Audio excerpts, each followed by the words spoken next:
ce n'est rien. Et Boko Haram, pour moi, j'ai dit dans la tribune que je peux comprendre Boko Haram. Je peux comprendre comment, puisque Boko Haram, c'est quoi? C'est un groupe de militants. Au début, c'est pacifique, après, ça devient du terrorisme. Mais maintenant, l'affaire de Boko Haram m'interpelle beaucoup, parce que je suis militant. Ça montre comment on peut vite virer dans l'extrémisme si on ne fait pas attention. Ça permet aussi de se remettre en question, parce que Boko Haram... Quand on va au Nigeria, c'est flagrant. Je vais au Nigeria tout le temps. Au mois de juin, j'y serai encore. Quand on voit le nord, on voit le sud, on voit la différence entre les deux régions. On voit qu'au nord, les gens, la vie est tellement difficile. Au sud, les gens, cela coule un peu plus douce.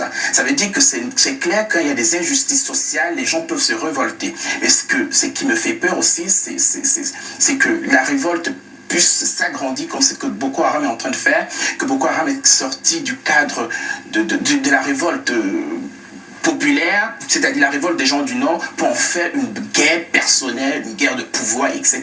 Et c'est ça qui me fait peur. Mais quand on voit aussi l'évolution de Boko Haram, on sait très bien qu'il y a toujours des gens qui financent ce genre de groupe pour que ce genre de groupe puisse aller plus loin. C'est ça qui est perdurer. Et perdurer, bien sûr. Parce qu'on parlait de la dernière fois qu'ils ont porté plusieurs...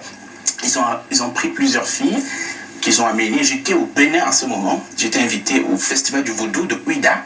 À ce moment-là, on était tellement étonnés, les gens où j'étais à Ouida, parce qu'ils connaissent aussi le Nigeria, du nombre de filles qui ont été enlevées sans que personne ne puisse être au courant et emmenées